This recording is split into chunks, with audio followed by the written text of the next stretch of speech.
Hello, good afternoon, and welcome. I hope y'all are having a wonderful 2018 so far. This year is going well at second grade virtually, and we are busy putting grades in the grade book.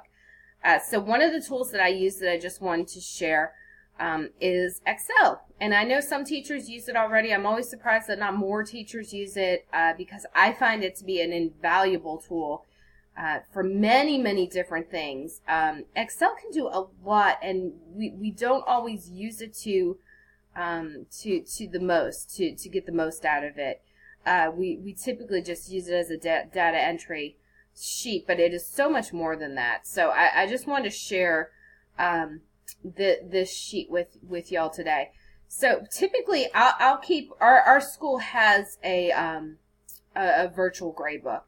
But I like to have my own as well. So I'll typically keep a classroom spreadsheet, and I'll have different tabs going across the bottom for my different classrooms and different things that we do throughout the year, just so I can see at a glance where my kiddos are.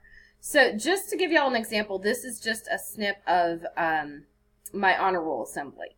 So and how I set it up, because our school has certain qualifications that the students have to meet to be included into the honor assembly. So this is my gathering data just so that I can easily see who made it, who didn't, and maybe who needs a little bit of attention.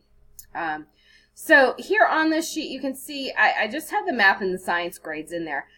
We have Susie, Johnny, and Andrew, and if I look, I see Miss Susie got a 92 in science, and then she got an 88 in social studies.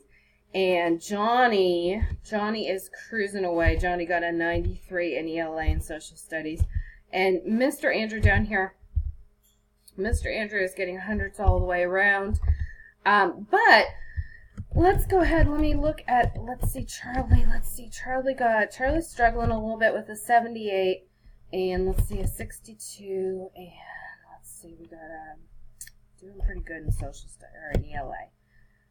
So you can see as I'm typing in the grades here, they're going ahead and auto-populating with colors as I go through here. Okay, and the colors represent, for me, I know what they represent. Green is A, yellow is B, orange is C, and red is anything below that.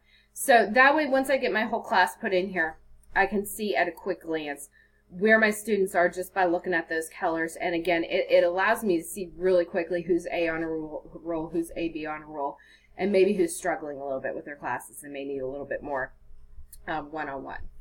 Okay, so this is really easy, and this is what I want to show y'all just to set it up. And again, there's so many different things you can do with this. This is just one thing you can do to set up. So I'm going to go ahead and just grab my headers here.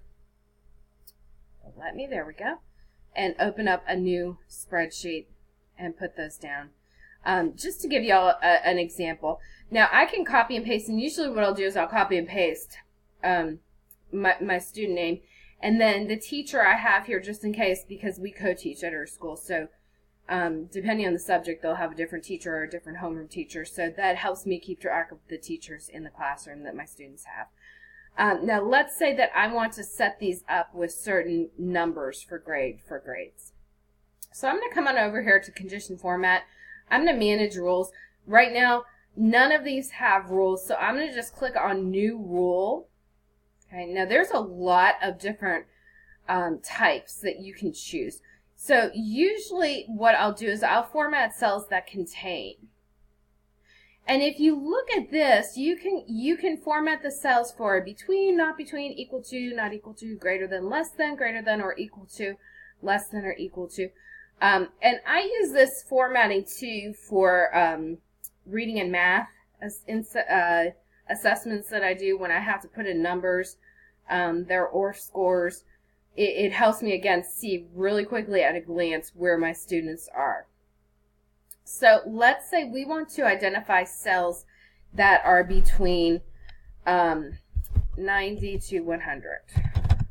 So I'm going to type that in, and then I can format my cell.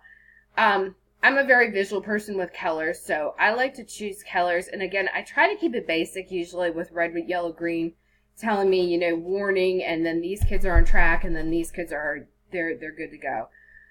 So that gives me my rule there. I'm going to set one more rule here. Again, I'm going to format cells that are between, let's do between 70 and 89 this time.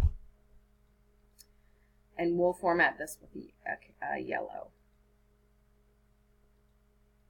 Okay, now when I come in here, you'll notice when I type in a number here, these cells that I had highlighted are going to automatically color code, depending on the rule that I put in there. Okay. Now, Excel is really cool because you can actually set rules to spit out words at you if you want to identify with words. I know we use like dibbles, for example. So I have one spreadsheet that's set up for dibbles, and it will actually spit out to me, the dibbles verbiage as to where the student is. So there's a lot of different formatting types that you can do just to make your life a little bit easier as a teacher, because we all know how busy we get with all our day-to-day stuff. And this is something, again, it does take a little bit of time to set up, but it makes it so worthwhile to me when I can just take a spreadsheet and look at it, and at a glance I can see exactly where my students are with whatever it is that I need to see. Okay, so I hope that helped y'all. Please let me know if there's any other Excel topics that you would like me to touch on, or any microwave topics, Microsoft, sorry, Microsoft topics you would like me to touch on, because I love it. I find it as just an invaluable tool for us teachers to use in the classroom, and I use it every day for traditional and not so traditional things. Okay, thanks again from Second Grade Virtually. Have a wonderful rest of your day. Happy New Year, everybody.